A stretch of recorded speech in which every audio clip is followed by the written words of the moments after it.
여러분 반갑습니다. 이주영입니다. 이번 시간에도요, 전체적인 시황을 한번 살펴보고요, 저희가 삼성전자 한번 살펴보도록 하겠습니다. 오늘 시장이 상승 마감을 했습니다. 시장은요, 3066포인트로 장을 마감을 했고요, 18포인트 정도 상승을 했습니다.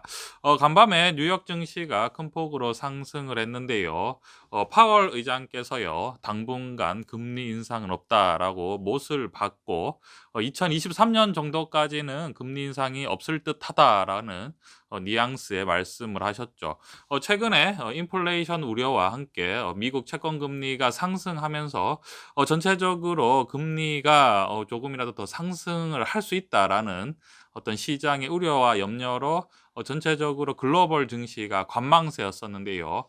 이번에 이제 파월 의장께서 당분간 금리 인상이 없다라고 말을 했기 때문에 아무래도 전체적으로 시장은 안도하고요.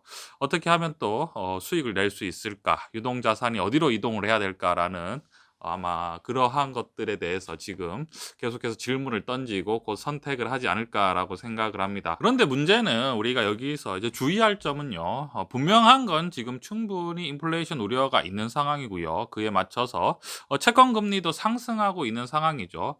한마디로 유동 자산의 버블이 사실은 어느 정도 있는 상황입니다. 그럼에도 불구하고 지금 미국 중앙은행에서 금리 인상은 없다라고 저렇게 단호하게 말을 하는 이유는 지금 코로나 사태 때문이죠. 지금 미국 같은 경우에는 전 세계에서 코로나로 인해서 가장 피해가 막심한 상황입니다. 뭐 전체 인구의 거의 10분의 1 정도가 감염이 된 상황이고요. 하루에 확진자도 거의 뭐 10,000명, 수만 명 가까이 지금 나오고 있는 상황이기 때문에 지금 이 상태에서 지금 실물 경제가 엉망이기 때문에 결국은 금리를 올리게 되면 버틸 수 있는 사람들이 거의 뭐 없는 상황입니다. 뭐 굉장히 신형 경색이 일어나면서 도미노처럼 경제가 무너지는 상황이 되죠. 경제가 뭐 도미노처럼 무너지기 시작하면 그 어떤 심리 자체가 공포 심리로 되기 때문에 한마디로 나중에는 그 공포가 너무 커져서 어떤 식으로든지 시장을 개입해도 시장이 전혀 손을 쓸 수 없는 상황까지 오는데요.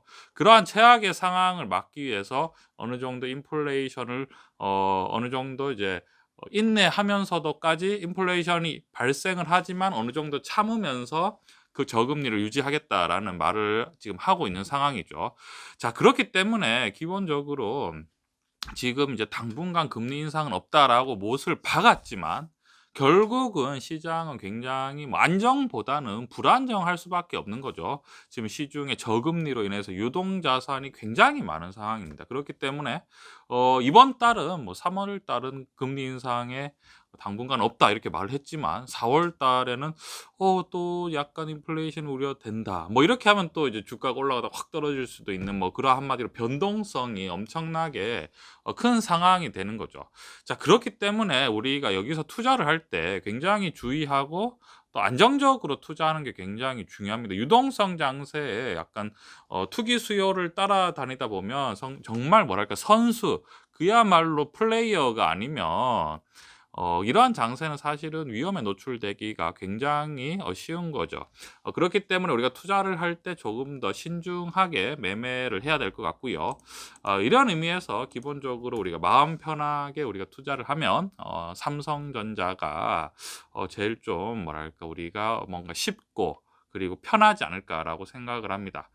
삼성전자 같은 경우에는 우리가 또 늘 말씀드리지만 최근에 이제 반도체와 스마트폰에 대한 수요가 계속해서 늘고 있는 상황이고요. 기본적으로 실적도 받쳐주고 있는 상황입니다. 실적이 받쳐주고 있는 상황인데요. 삼성전자 우리가 최근에 차트를 한번 제가 차트를 잘 보진 않지만 삼성전자 차트를 보고 있으면 요즘에 굉장히 뭐랄까 이런 느낌이 많이 듭니다. 이라는 느낌 이제 긍정적인 의미입니다. 왜냐하면 작년 11월부터 폭풍같이 상승을 하고 나서 96,800원을 최고점을 찍은 다음에 지금 우리가 차트를 보면 거의 뭐 2달 동안 8만 원 초반에서 움직이지를 않고 있습니다. 실질적으로 우리가 수급만 살펴봤을 때는 8만 원 초반에 이렇게 주가가 계속해서 움직이지 않은 가장 큰 이유는 매도가 엄청났었죠. 연기금, 국민연금에서 삼성전자 매도가 엄청났는데도 불구하고 주가가 빠지지 않고 개인들도 순매수를 열심히 하고 뭐 외국인도 아마 계속해서 어느 정도 물량을 확보했을 것 같습니다. 지금 빠질 자리에서 사실 엄청난 매도 물량이 있었음에도 불구하고 빠지지 않고 계속해서 횡보한다는 것은 주가가 호락호락하게 빠지기가 어려운 상황입니다. 사실은 지금 뭐 사실은 우리가 사실은 모두가 어느 정도 8만 원 밑으로 정도까지는 한번 내려갔다 올 거라고 생각을 했었는데 8만 원이 깨진 적이 없었던 거죠. 이것은 사실은 굉장히 뭐랄까 우리가 한번 생각을 해 봐야 되는 상황이고요. '아 밑으로 빠지기가 만만하지 않구나.'라는 생각을 해야 되고요. 미국의 중앙은행이 "당분간 금리 인상 계획은 없다."라고 말을 했기 때문에 유동성 장세가 또 펼쳐질 수 있는 상황이 올 수 있죠. 그런데 뭐 투자자들이 당연히 지금 아까 앞서 말씀드린 굉장히 뭐랄까 위험한 장세라는 것도 다들 알고 있기 때문에 기본적으로 지금은 이제 너무 고평가, 한마디로 너무 고퍼, 그러니까 기대심이 너무 큰 주식에 투자를 하기보다는 아무래도 실적 중심의 한마디로 뭐 '적절한 주식에다가 자금을 넣지 않을까.'라고 생각을 하고요.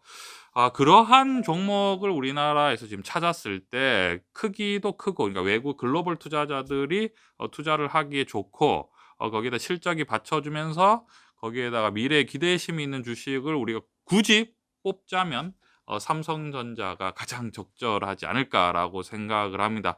그렇기 때문에 지금 이러한 가격대에서 우리가 미리미리 주식을 이제 쫙 깔아 놓는 거죠. 깔아 놔서 이제 외국인들이나 이제 다른 글로벌 투자자들이 투자를 이제 기다리고 있는 것도 좀 나쁘지 않을 거라는 생각이 들고요. 사실 주식이라는 게 떨어질 수도 있죠, 여러분. 제가 굉장히 긍정적으로 얘기를 하지만 주식이라는 건 여러분 언제든지 떨어질 수도 있지만 우리가 떨어짐에도 별로 그렇게 걱정할 필요가 없는 이유는 삼성전자가 최근에 뭐 고배당 정책으로 지금 굉장히 하고 있는 상황이죠. 지금 상속세를 납부를 해야 되기 때문에 전체적으로 고배당의 지금 상황입니다. 그렇기 때문에 뭐 만약에 주가가 최악의 상황에 주가가 빠지면 배당을 받으면서 버티면 된다. 뭐 이러한 관점으로 봐서 지금 시점에서는 뭐 이래나 저래나 투자를 하는 게 나쁘지 않은 선택인 것 같습니다. 그렇기 때문에 저희가 계속해서 분산 분할 매매 관점으로 삼성전자를 보시면 좋을 것 같다라는 생각이 듭니다. 이러한 관점 투자에 참고해 주셨으면 좋겠습니다.